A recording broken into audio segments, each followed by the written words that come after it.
Bien. Au nom du Père, du Fils, Saint-Esprit, un seul Dieu, Amen, que sa bénédiction repose sur nous tous, Amen. Alors aujourd'hui, on va commencer le troisième chapitre de l'Apocalypse, du verset 1 au verset 13. Écrit à l'ange de l'église de Sardes, voici ce que dit celui qui a les 7 esprits de Dieu et les 7 étoiles. Je connais tes œuvres, je sais que tu passes pour être vivant, et tu es mort.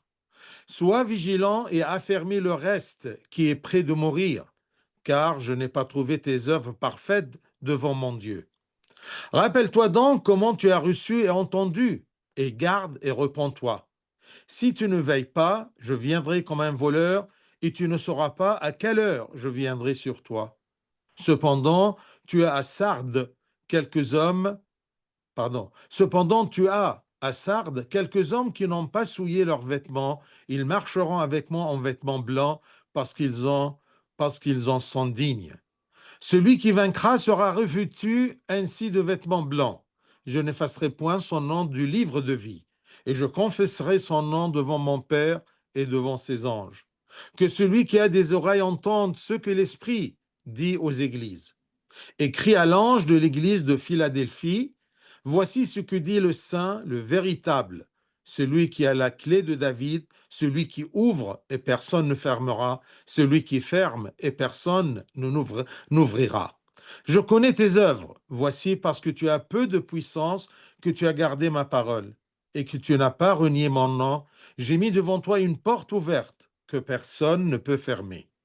Voici, je te donne de ceux de la synagogue de Satan, qui se disent juifs et ne le sont pas, mais qui mentent.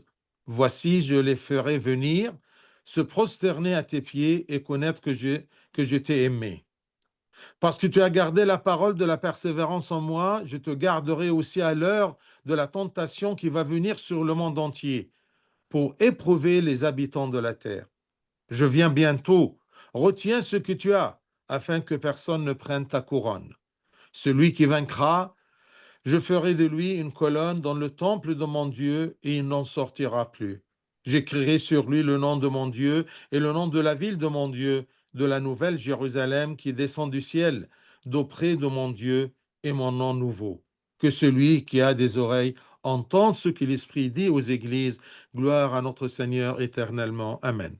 Bien sûr, vous avez senti en lisant qu'il y a des choses qui se répètent. Et je vous rappelle toujours que ce que l'ange écrit à une église ou à l'évêque de cette église, il l'écrit pour chacun de nous. Parce que nous avons les mêmes faiblesses et les mêmes avantages que de chaque église. On peut se trouver, on peut se voir, on peut s'identifier dans chaque église citée dans l'Apocalypse. Alors, ici du verset 1 jusqu'au verset 6, c'est un message à l'église de Sardes. L'ange de l'église, les historiens mentionnent que l'évêque de Sardes, c'est-à-dire l'ange de l'église, était Saint Méliton. Saint Méliton. Et Sardes, c'est une ville sur une montagne en Asie mineure, en Turquie, était célèbre pour ses boutiques. Il y avait beaucoup de commerce. Et sa débauche et son culte païen, associé à la liberté, bien sûr, puisqu'il y a un culte païen et de la richesse, beaucoup de débauche, eh bien, tout ceci s'associe à la liberté excessive, comme tous les pays païens. Quand il dit, écrit à l'ange de l'Église, voici ce que dit celui qui a les 7 esprits de Dieu. Celui qui a les 7 esprits de Dieu, c'est-à-dire celui qui possède pleinement le Saint-Esprit. Comme, si vous vous rappelez bien, Apocalypse 1, 4, c'est écrit, je cite, de la part des 7 esprits qui sont devant son trône. Donc, les 7 esprits, c'est-à-dire l'esprit complet, l'esprit, d'accord, le Saint-Esprit, qui est des 7 esprits qui sont devant son trône. Les 7 étoiles, voici ce que dit celui qui a les 7 esprits de Dieu et les 7 étoiles. Les 7 étoiles, bien sûr, sont les 7 églises. Ce que vous pouvez voir toujours, chapitre 1, verset 20, ça se répète. Donc, le problème de cette église de Sardes, ou de cet évêque, résidait dans le formalisme et la superficialité du culte, raison pour laquelle il était célèbre et connu, parce qu'il avait un culte connu, d'accord, cette église, mais superficielle, le formalisme. C'est pour cela qu'il lui dit, tu as un nom, tu as une célébrité. Parfois, il y a des gens parmi nous qui connaissent bien l'Église et ils sont très connus dans l'Église. Ici, le Seigneur Christ se présentait dans sa capacité divine, bien sûr, ce qui convenait à la condition de cette Église. Il veut bien lui dire, comme les autres Églises, d'accord, que je sais tout, je connais tes œuvres, je sais que tu passes pour être vivant et tu es mort. Il est celui qui sonde les profondeurs par son Esprit Saint et il a l'autorité sur toutes les églises. Il tient les 7 étoiles dans ses mains. Donc le Seigneur expose directement ici la maladie de cette église-là, afin d'accélérer le traitement, et explique que les apparences extérieures ne peuvent tromper Dieu. Même s'il a un nom, je sais que tu passes pour être vivant, d'accord? Il a un nom, il est célèbre. On juge qu'il a des actes, mais superficiels. Le Seigneur donc expose directement la maladie afin d'accélérer le traitement et explique que les apparences extérieures ne peuvent tromper Dieu, même si elles trompent les hommes. Cependant, si une personne persiste dans cet état, elle est morte, c'est-à-dire sans vie devant Dieu, et périt pour l'éternité, à moins qu'elle ne se repente. Verset 2, sois vigilant et affermis le reste qui est près de mourir, car je n'ai pas trouvé tes œuvres parfaites devant mon Dieu. Soyez vigilants, c'est-à-dire réveillez-vous et sortez de la tromperie de l'orgueil et de l'apparence. Sortez de votre mort spirituelle dans laquelle vous êtes maintenant immergés. Vous êtes mort. Je sais que tu passes pour être vivant et tu es mort. Tu passes bien sûr pour être vivant, peut-être pour toi-même et pour les gens qui t'entourent, qui sont très superficiels dans leur jugement. Mais moi, je connais tes œuvres. Tu es mort. Il connaît tout parce que c'est celui qui a les 7 esprits de Dieu et les 7 étoiles. Il contrôle tout, il sait tout. Donc, il nous dit, dépêchez-vous de sauver d'abord le reste de votre vie, puis le reste de votre peuple qui n'est pas encore mort. Il s'adresse à l'ange de l'Église, à l'évêque. Donc, ce qui reste, essaye de le sauver rapidement. Et ensuite, d'accord, euh, tu vas prendre le reste pour évoluer avec dans la vie spirituelle. C'est comme exactement chacun pour nous. Il y a toujours quelque chose de bien en nous, quelque chose de spirituel, quelques efforts spirituels. Alors attention, quand on est dans la lassitude, dans la superficie, dans le formalisme du culte, eh bien, attention à ce reste-là. Ce reste-là, essayez de le sauver. Sois vigilant et affermis le reste qui est près de mourir, parce que si tu laisses ce reste-là, eh bien, il va mourir comme le reste. Donc, dépêchez-vous de sauver d'abord le reste de votre vie, puis le reste de votre peuple. Affermis le reste, c'est-à-dire, cela signifie rends-les fermes, fortifie-les et sauve-les de la mort.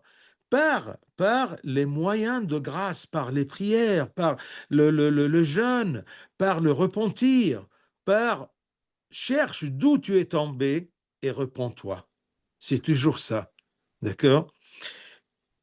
Parce que si tu laisses le reste, il est prêt de mourir, il sera sur le point de mourir. C'est-à-dire que si vous ne prenez pas l'initiative de vous repentir pour vous-même et pour votre peuple, il parle à l'évêque, d'accord, eh bien, le peu de bonté qui reste en vous sera également perdu. Le peu de spiritualité qui reste en vous sera également perdu. D'accord? On perd facilement, beaucoup plus qu'on gagne. Donc, le reste, méfiez-vous de ce qui reste. Et c'est bien que Dieu frappe à votre porte tant qu'il y a un reste, d'accord, qui reste de votre spiritualité pour qu'il vous donne, d'accord, la vie. Je n'ai pas trouvé tes œuvres parfaites devant mon Dieu. La mesure ne se mesure pas à ce que les gens te louent en termes d'œuvres apparentes, mais à ce que moi, Dieu, j'examine et juge. Donc, parfois on se trompe, on se laisse aller quand on est flatté par notre entourage. Nous sommes connus, d'accord? Je suis un diacre, j'ai des activités à l'église, mais le reste, d'accord? Il y a une partie qui est déjà morte. Alors méfiez-vous, soyez vigilants et affermissez le reste.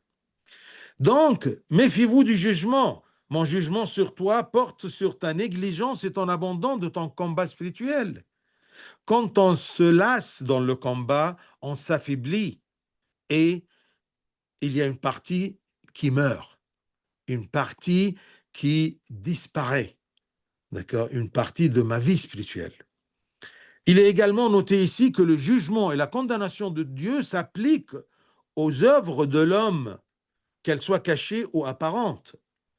D'accord? Les œuvres, les vraies œuvres de l'homme, non pas les œuvres apparentes. Attention, il y a beaucoup des œuvres apparentes, mais Dieu, il sait tout. Je sais,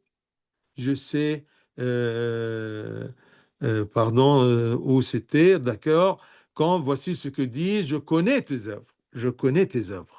D'accord? Bien sûr, ici, il ne parle pas à propos des œuvres apparentes, parce que ce n'est pas quelque chose que Dieu se flatte, dont Dieu se flatte. N'importe qui, il peut voir les œuvres apparentes. Mais quand il dit je connais tes œuvres, sûrement il souligne beaucoup plus les œuvres cachées dans le cœur et dans la pensée. Donc, le discours ici s'adresse à nous tous. Nous nous soucions souvent de ce que nous montrons aux gens et nous oublions que Dieu voit ce qui est caché. Donc, la louange est notre part ici devant les gens, tandis que la réprimande et le jugement sont le jugement de Dieu sur nous. Puissions-nous travailler avec le traitement que Dieu nous offre à tous et veiller sur nos vies et notre salut. Veiller sur nos vies et notre salut, car ce sont les gens les plus précieuses, non pas la flatterie des hommes, mais le jugement de Dieu. Verset 3, rappelle-toi.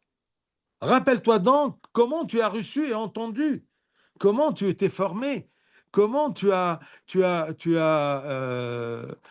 pris la bonne foi, la bonne éducation, le bon enseignement. Rappelle-toi donc comment tu as reçu et entendu et garde et réponds-toi. J'aime toujours dire que la différence entre l'orthodoxie et tout le reste des églises, ce qu'on a reçu, on a gardé et on a transmis. On a reçu comme toutes les autres églises, mais on a gardé. Donc, ce sens de garder, eh bien, c'est quelque chose de très biblique. Rappelle-toi donc comment tu as reçu et entendu, et garde et réponds-toi. Si tu ne veilles pas, je viendrai comme un voleur et tu ne sauras pas à quelle heure je viendrai sur toi. Rappelle-toi comment, c'est-à-dire que le traitement commence en vous rappelant vos premiers sentiments. D'accord? Vos premiers niveaux spirituels quand vous étiez en feu de foi. Vous voyez? Et la même chose, c'est écrit dans le deuxième chapitre, verset 4, si vous retournez. Donc, rappelez-vous de vos premiers sentiments dans votre amour pour Dieu et comment étaient vos premiers empressements et désirs lorsque vous avez entendu parler pour la première fois de la foi en Christ. Donc, rappelez-vous, d'accord, c'est ce beau temps où vous aviez un cœur très sensible à l'œuvre de l'Esprit en vous. Quand vous entendez quelque chose, vous vous réjouissez de ce que vous entendez et vous suivez le Seigneur. Et à ce beau temps-là, eh bien, vous avez reçu la plénitude de la grâce du Saint-Esprit par le baptême et l'onction du Saint-Crème, l'imposition des mains, ainsi de suite. Rappelez-vous de tout ça. Souvenez-vous et répentez-vous.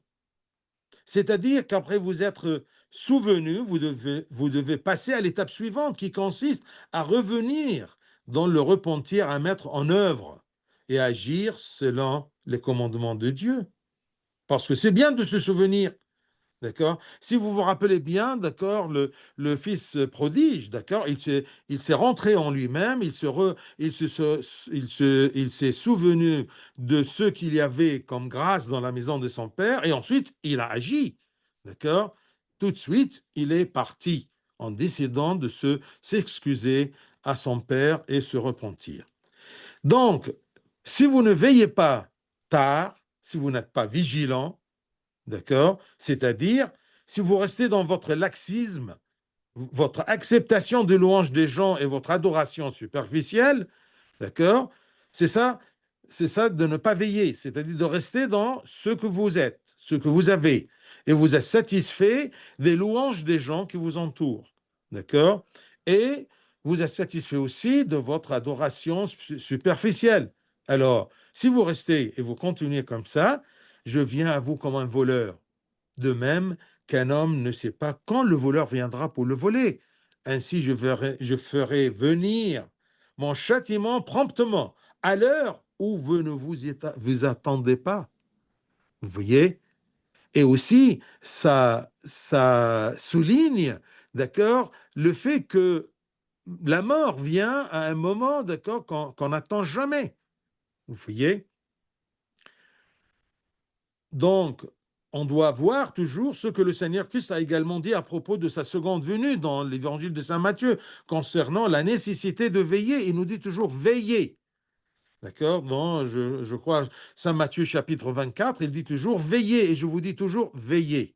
C'est-à-dire, souvenez-vous toujours, d'accord? Soyez vigilants, souvenez-vous comment vous avez reçu, d'accord? Et, et gardez ce que vous avez reçu et entendu. Rappelle-toi donc comment tu as reçu et entendu et garde et repens-toi. Ça, c'est très important. Et il nous dit, sinon, je viendrai comme un voleur, d'accord? À un moment que tu ne connais pas. Verset 4. Cependant, tu as à Sardes quelques hommes qui n'ont pas souillé leurs vêtements. Ils marcheront avec moi en vêtements blancs parce qu'ils en sont dignes. Ils sont dignes de marcher avec Dieu. Donc, vous avez quelques hommes, c'est-à-dire que malgré la prévalence du péché, l'hypocrisie dans cette église de Sardes, eh bien, Dieu, dans sa justice, ne tient personne pour responsable du péché d'autrui. Il y a toujours il y a toujours un reste dans le peuple, d'accord?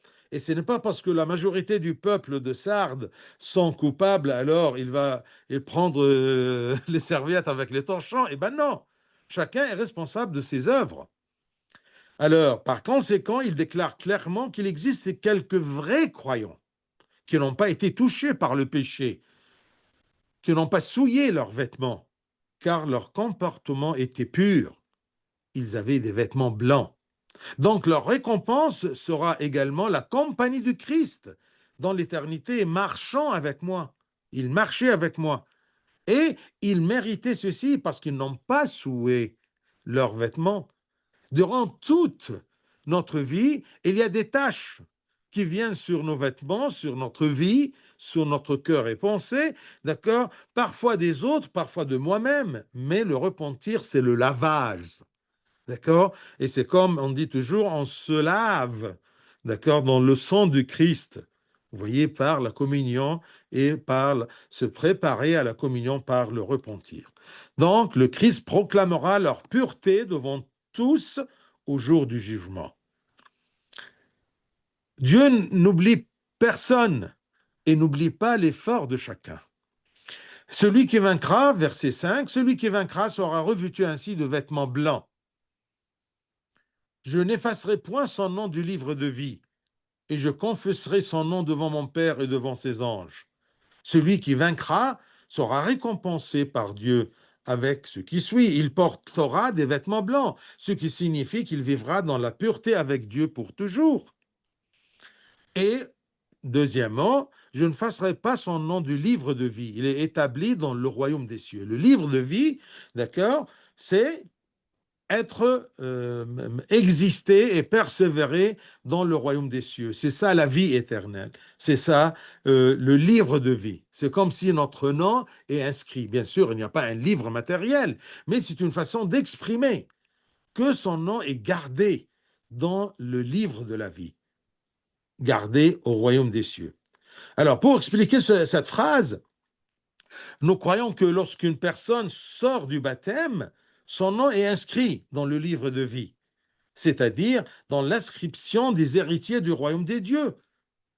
Cependant, par sa foi, ses efforts, ses œuvres qui plaisent à Dieu, une personne est établie dans l'héritage de son Père céleste. C'est comme s'il est inscrit dans un livre. Et ce livre-là, c'est le livre de vie. Quant à celui qui est négligent et insouciant et qui ne veille pas au salut de son âme, son nom est effacé de l'héritage éternel. Mais celui qui n'a pas souillé ses vêtements, eh bien, je le confesserai aussi, troisièmement, je le confesserai son nom devant mon Père. C'est-à-dire que le Seigneur Christ déclarera dans tout le ciel, devant mon Père et ses anges, dans tout le ciel, la sainteté de cette personne, sa piété, son adhésion à un comportement pur dans sa lutte. D'accord? Il va déclarer solennellement, d'accord, que cette âme-là, d'accord, elle mérite d'être héritier du royaume des cieux parce que son nom était inscrit dans le livre de la vie et son nom était gardé, d'accord, toute la vie. Bien sûr, ce n'est pas par le péché que notre nom est effacé, par un péché, non. Dieu, c'est comme, j'imagine qu'il voit toute notre vie ensemble, d'accord? Un saint, ce n'est pas un saint, ce n'est pas un homme qui ne pêche pas, mais un saint, c'est quelqu'un que quand il tombe, il se relève. Vous voyez, c'est ça la sainteté. C'est ça de garder mon vêtement sans souillure. D'accord? Quelques hommes qui n'ont pas souillé leurs vêtements, c'est-à-dire qui n'ont pas laissé les taches et les péchés s'incruster, d'accord, dans leurs vêtements. Et ensuite, verset 6, comme on a toujours l'habitude, que celui qui a des oreilles entende ce que l'Esprit, avec un E majuscule, que l'Esprit de Dieu dit aux églises. Et ensuite, du verset 7 jusqu'à 13, c'est l'église de Philadelphie. Écrit à l'ange de l'église de Philadelphie, voici ce que dit le saint, le véritable. Ça, ce sont des attributs du Christ. D'accord? Il est saint, il est véritable. Je suis la vérité. D'accord? Et ici, d'accord, eh bien, l'Esprit de Dieu proclame le Christ comme le saint, le véritable, celui qui a la clé de David. Ça, c'est quelque chose de nouveau dans le troisième chapitre, d'accord? Celui qui a la clé de David, celui qui ouvre et personne ne fermera, celui qui ferme et personne n'ouvrira. Donc, pour l'église de Philadelphie, l'ange de cette église-là, ou l'évêque, pour l'histoire tout simplement et votre connaissance, c'était Saint Cosranus. D'accord? Et Philadelphie, c'était une ville fondée par le roi de Pergame, qui s'appelait Philadelphe, et nommé en son honneur. Philadelphie, ça vient, d'accord, de cette ville qu'il a comment dire, instituée ou formée ou fondée. Bien sûr, cette ville-là, exposée à de nombreux tremblements de terre, elle a appauvri la ville, ces catastrophes-là, et a progressivement poussé ses habitants à l'abandonner. Voici ce que dit le saint, le véritable, celui qui a la clé de David, celui qui... tout ceci, c'est une déclaration claire de la divinité du Christ. Il est aussi la vérité, c'est-à-dire celui qui sonde les profondeurs, qui est véridique, dans ses paroles et qui est juste dans ses jugements. Il a la clé de David, c'est comme la prophétie d'Ésaïe, qui a prophétisé au sujet du Messie, le Sauveur, en disant, Ézéchiel chapitre 22, versets 21 et 22, chapitre 22, versets 21 et 22, je cite, « Je mettrai la clé de la maison de David sur son épaule.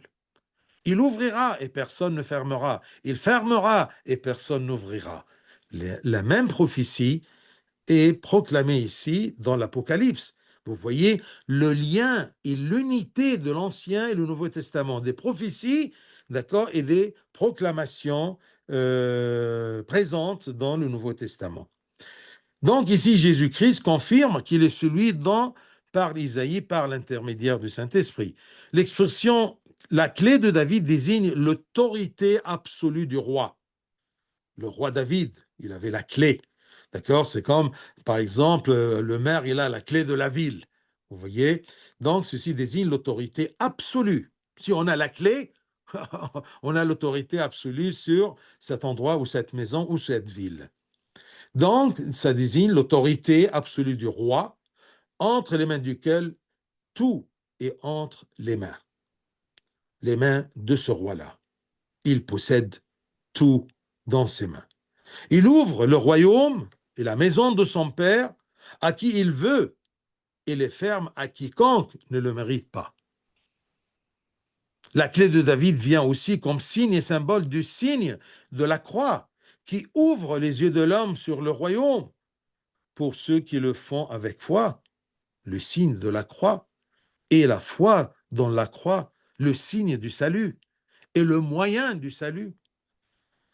Et ce roi qui a la clé de David, qui a la clé du royaume, ferme le cœur et les sens à Satan et à ses offres. Donc, il peut, avec cette clé-là, ouvrir mon cœur vers le salut, le royaume, et aussi fermer mon cœur. Ça peut être considéré de ce côté-ci. Et il ferme mon cœur, d'accord, et mes sens, d'accord, à Satan et à ses offres. Vous voyez, avec la clé, il peut ouvrir, il peut fermer. D'accord? Et s'il ouvre, personne ne peut fermer. Et s'il ferme, personne ne peut ouvrir. C'est ça l'autorité, parce qu'il possède la clé. Et celui qui possède la clé, s'il ferme, personne ne peut ouvrir. Et s'il ouvre, personne ne peut fermer. Donc, c'est ça l'autorité absolue de Dieu. Vous voyez, sur les portes du royaume et sur les portes de mon cœur. Si je mets mon cœur entre les mains saines et honnêtes et fidèles de Dieu, il a la clé, il peut l'ouvrir vers le salut, vers le bien et le fermer en face de Satan et ses tentations. On peut également dire que cette clé symbolise l'autorité donnée à l'Église, d'accord? Comme c'est écrit Matthieu 16, d'accord, appelé le pouvoir de lier et de délier. D'accord? Ce pouvoir-là qui est donné à l'Église à travers le sacerdoce. Ce que vous liez sur terre sera lié aux cieux, ce que délié sera sur terre sera délié dans les cieux. Donc l'Église est à elle seule une extension d'autorité de son Seigneur le Christ, pour ouvrir ses portes aux pécheurs repentants et les fermer à ceux qui persistent dans leur erreur. C'est ça le sens de cette clé-là. Verset 8, « Je connais tes œuvres. Voici, parce que tu as peu de puissance et que tu as gardé ma parole et que tu n'as pas renié mon nom, j'ai mis devant toi une porte ouverte que personne ne peut fermer. » Cela signifie que tu as peu de puissance, c'est-à-dire tu as une force réduite. Et cela fait référence au faible nombre de fidèles dans cette Église, en raison de nombreux tremblements de terre et de la faiblesse de ses moyens matériels. On peut aussi dire que cela fait référence à la santé fragile de son évêque, qui a vu ses forces physiques diminuer. Comme cette Église était sans gloire ni réputation, le Seigneur Christ commença sa conversation avec elle avec beaucoup d'encouragement. il se présenta d'abord à elle comme celui qui détenait l'autorité. N'aie pas peur. Il lui annonça ensuite la bonne nouvelle qui lui avait ouvert la porte du royaume que nul ne pouvait fermer. Parce que malgré tes faibles moyens matériels, eh bien, d'accord, eh bien, tu as gardé ma parole, d'accord? Tu n'as pas renié mon nom. Alors, pour te rassurer et pour t'encourager et pour te protéger, j'ai mis devant toi une porte ouverte que personne ne peut fermer. Oui, c'est la porte du royaume et la porte aussi de repentir. Donc, le repentir ne dépend pas des moyens matériels, mais, d'accord, de ma volonté et de la grâce de Dieu. Cette porte ouverte qui se met devant nous. Et le Seigneur loua également l'évêque et son Église pour leur foi, qui se traduisait par l'observance des commandements de Dieu. Tu as gardé ma parole. Leur application et leur attachement au nom de Dieu dans les circonstances les plus difficiles. Parce que il y a beaucoup de gens avec une foi fragile quand il y a des catastrophes terrestres, eh bien, ils perdent leur foi. Ils perdent leur attention du royaume des cieux. Si on n'a pas subi des catastrophes, eh bien, croyez-moi que tout passera. Ce qui va rester, c'est la porte ouverte que Dieu met devant nous et que personne ne peut fermer. Eh bien là, nous devrons toujours remercier le Seigneur. Seigneur, nous te remercions de plus profond de notre cœur pour ton amour et tes encouragements, malgré notre puissance faible, parce que tu as peu de puissance et que tu as gardé ma parole, d'accord? Et tu n'as pas renié mon nom, j'ai mis devant toi une porte ouverte. Donc, ça dépend des œuvres des gens, sans compter sur les moyens matériels autour de nous. Seigneur, nous vous remercions vraiment parce que nous sommes tous des êtres de peu de force et nous pouvons ouvrir ou fermer une porte sans toi. Mais tes promesses remplissent nos cœurs d'espoir. C'est ça la beauté de l'Apocalypse. Déclare la puissance et l'autorité de Dieu, cette puissance et cette autorité qui nous protègent et qui nous encouragent et qui nous met des portes devant nous ouvertes, d'accord, que personne ne peut fermer. Donc, viens donc, Seigneur, et accomplis ton œuvre à la perfection dans la vie de chacun de nous et fais que nous nous attachions à ton nom et à tes commandements pour toujours, par ta grâce et par ta force.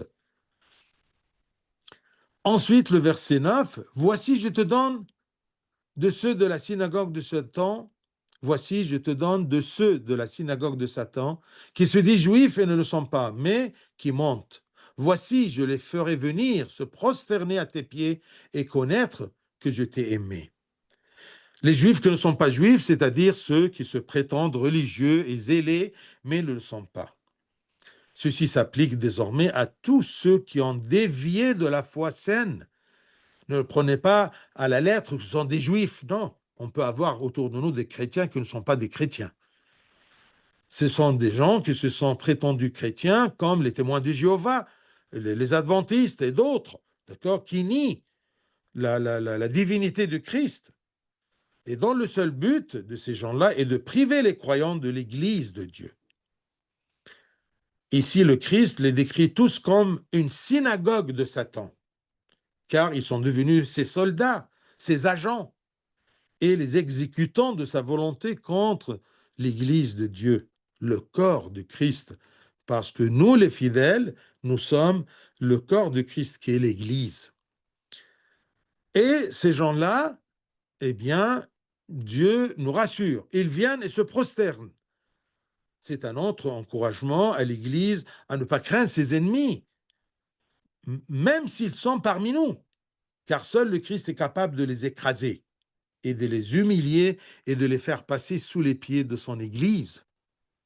Ça, quand il dit je les ferai venir se prosterner à tes pieds, c'est-à-dire que tu vas les convaincre.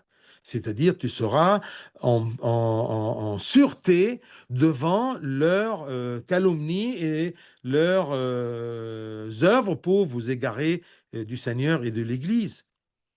Ils verront ces gens-là écrasés par le Christ, ils verront et seront assurés de son amour pour nous et de sa protection pour son Église. Si même il y a un moment que tu t'es lassé et tu t'es attiré, eh bien, Dieu va venir pour garder le reste, d'accord, qui est en toi. Mais sois vigilant, veille bien sur ton salut, sur ta foi. Ce que tu as entendu et ce que tu as reçu, garde-le. Ça, c'est très important. Ensuite, verset 10, parce que tu as gardé la parole de la persévérance en moi, je te garderai aussi à l'heure de la tentation qui va venir sur le monde entier pour éprouver les habitants de la terre. La formule persévérance en moi est une expression qui signifie que vous avez tenu bon à mes paroles pendant les épreuves et les circonstances difficiles que tout le monde et toute la terre, d'accord, subissent. Je te garderai durant l'épreuve à venir. Si vous avez été fidèle dans la première épreuve et que vous avez tenu bon dans la foi, vous serez également préservé et protégé de l'épreuve à venir pour le monde entier, c'est-à-dire la violente persécution romaine à l'époque de cette Église-là. Vous voyez? Parce que après l'Apocalypse, après la vie de Saint Jean, eh bien, tout simplement, il y avait une persécution romaine incroyable. Cette promesse peut également être généralisée à l'Église à tout moment, face à toutes les persécutions. Vous savez que dans l'histoire de notre Église, il y avait des moments où il y avait des milliers et des milliers de martyrs, et comme aujourd'hui, par exemple, il y a un peu de calme.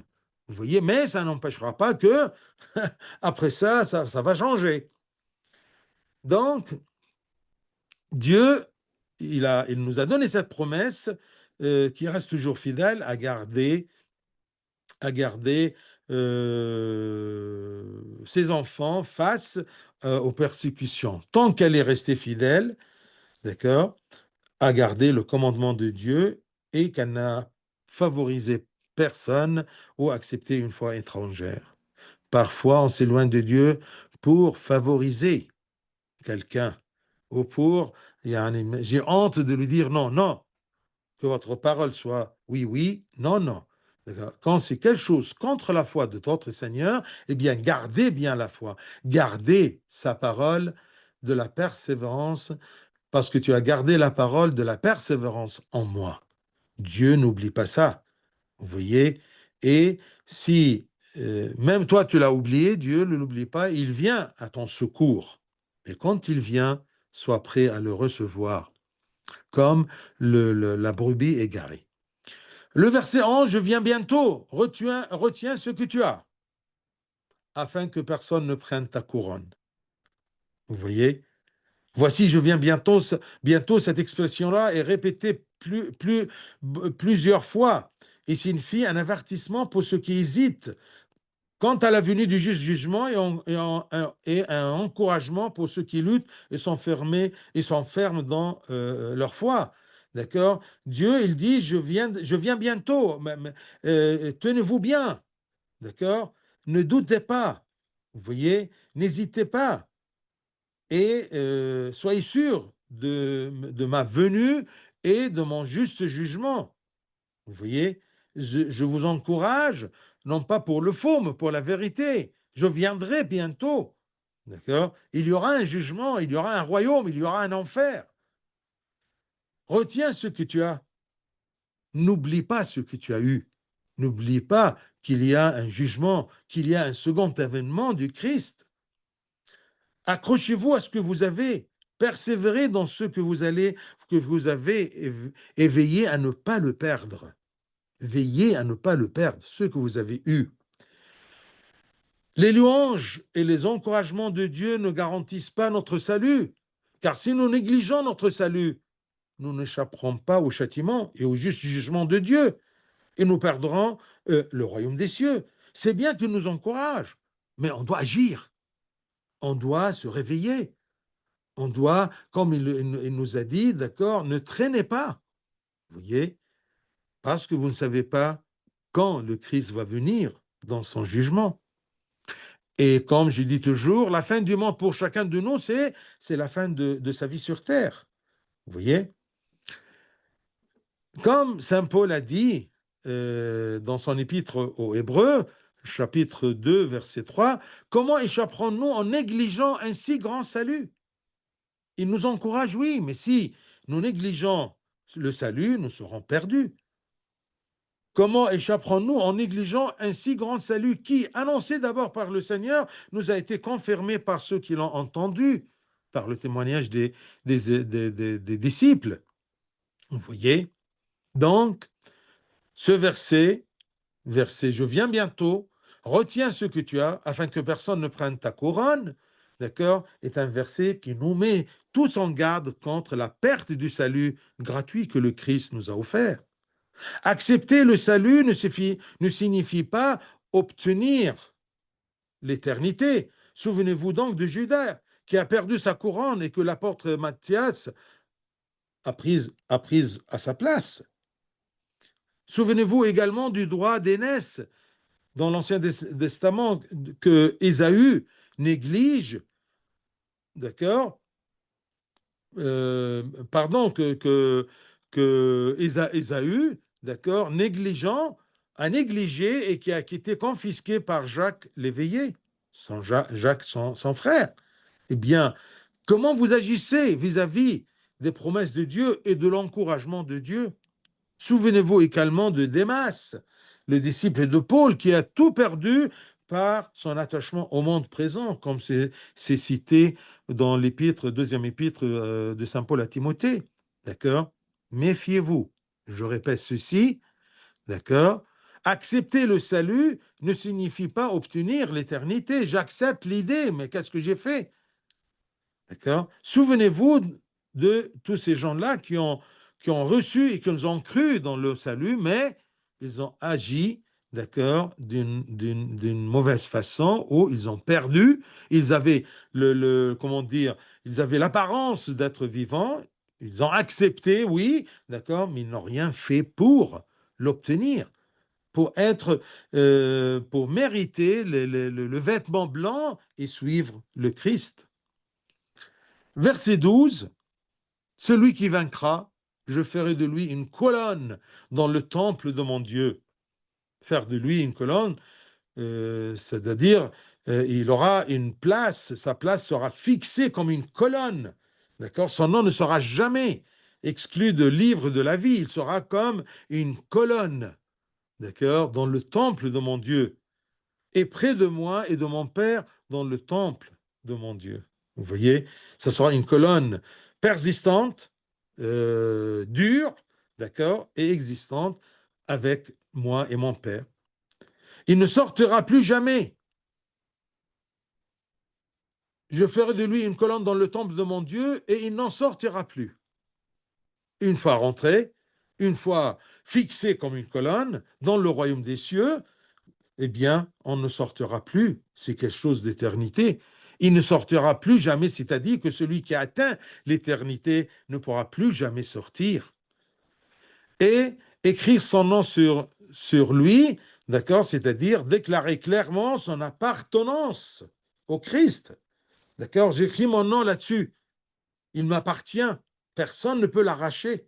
Il ne pourra plus sortir et personne ne le retirera du royaume des cieux. Donc, il va déclarer son importance, son appartenance au Christ, à Dieu et au royaume des cieux, afin que sa gloire soit manifestée devant tous les hommes. Il dit le nom de mon Dieu, le nom de la ville de mon Dieu, de la nouvelle Jérusalem, qui descend du ciel d'auprès de mon Dieu. Le nom du Seigneur, c'est un nom divin. Le nom divin de la ville, c'est-à-dire Jérusalem céleste, le royaume, c'est comme si un tampon. Mon nom est là-dessus. Personne ne peut le reprendre. il m'appartient. Donc cette expression peut prêter à confusion pour certains, car comment le Christ peut-il avoir un Dieu qui est appelé divin? Parce qu'ici, il dit, d'accord, le nom de la ville de mon Dieu, d'accord, j'écris sur lui le nom de mon Dieu. Non, attention, d'accord. Le point essentiel est que le Christ incarné, représentant l'humanité et premier-né parmi de nombreux frères, appelle Dieu mon Dieu, selon son humanité, d'accord? Mais selon sa divinité, il est son Père et il est de la même nature du Père. Donc, quand il parle, j'écrirai sur lui le nom de mon Dieu, il dit ceci selon son incarnation. Il nous rappelle toujours qu'il est le Fils de l'homme, d'accord? Par incarnation. Donc, c'est un acte d'humilité remarquable de sa part et une élévation du statut des croyants victorieux, que le Christ soit l'un d'eux par son incarnation et en appelant Dieu avec eux comme leur Dieu. Donc, que ce ne soit pas, d'accord, quelque chose qui vous perturbe quand le Christ, selon son humanité, uni à sa divinité, appelle Dieu le Père, mon Dieu. Donc, le Christ ne veut pas dire qu'il est inférieur à son Père, qui lui a donné le titre de Dieu. Et je vais, pour terminer, vous donner quelques exemples ou quelques preuves. C'est comme, par exemple, quand il a dit, d'accord, Jean 10, 30, retenez bien, moi et le Père, nous sommes un. Jean 10, 30. Et il dit aussi, je cite, celui qui m'a vu a vu le Père. Donc, quand il dit ici, mon Dieu, c'est selon son humanité. D'accord? Retenez bien ceci. Et retenez Jean 10, 30. Moi et le Père, nous sommes un. Et il y a d'autres références bibliques, comme par exemple Jean 1, 1, quand il dit et le Logos et la parole était Dieu. Vous voyez, le Logos, c'est le Christ incarné, la parole de Dieu. Et dans le livre de l'Apocalypse lui-même, d'accord, quand il dit, d'accord, le Christ lui-même, je suis l'alpha et l'oméga, le commencement et la fin, je suis le premier et le dernier, je suis celui qui sonde les reins et les cœurs, je rendrai à chacun selon ce qui dit son œuvre. Ben, écoutez, avec toutes ces références bibliques, d'accord, on sait bien que le Christ est Dieu incarné. Vous voyez? Et quand vous voyez qu'il parle, n'oublions pas que le Christ est complètement Dieu et complètement homme. Donc il peut, d'accord, par humilité, d'accord, et par humanité et par son incarnation, appeler Dieu le Père comme mon Dieu. Et quand il a dit aujourd'hui, il ouvre et personne ne ferme, il ferme et personne n'ouvre, d'accord? Verset 7 d'aujourd'hui. Eh bien, écoutez, ça prouve la divinité de Christ. Enfin, ce qui confirme l'égalité, le Christ inscrira son nom sur le vainqueur. Vous voyez? Tout comme il y inscrira le nom de son Père. Donc, lui et son Père sont un. D'accord? Comment il peut oser inscrire son nom? D'accord? J'écrirai sur lui le nom de mon Dieu. Celui qui vaincra, je le ferai de lui une colonne dans le temple de mon Dieu, il n'en sortira plus. J'écrirai sur lui le nom de mon Dieu et le nom de la ville de mon Dieu, de la nouvelle Jérusalem, qui descend du ciel, d'auprès de mon Dieu, et mon nom nouveau. D'accord? Donc, le Père est égal au Fils, d'accord? Et n'oublions pas que le Christ, Jésus, il est complètement homme et complètement Dieu. Donc, ceci constitue une preuve suffisante de l'égalité des deux noms en honneur et en gloire, le nom du Christ et le nom de Dieu. Revenons à la récompense au sens spirituel. Celui qui sera victorieux et vaincra aura pour récompense le nom de Dieu proclamé en lui comme fondateur de la cité céleste de Jérusalem. Il recevra également le nom de la ville, devenant son citoyen éternel, et il recevra également le nom du Christ, son roi. Et à la fin se termine, comme d'habitude, verset 13, que celui qui a des oreilles entende ce que l'Esprit, avec un E majuscule, l'Esprit de Dieu, dit aux églises. Que celui qui a des oreilles entende ce que l'Esprit dit à chacun de nous. que le Seigneur nous aide à garder ce qu'on a eu et ce qu'on a reçu. Gloire à lui éternellement. Amen.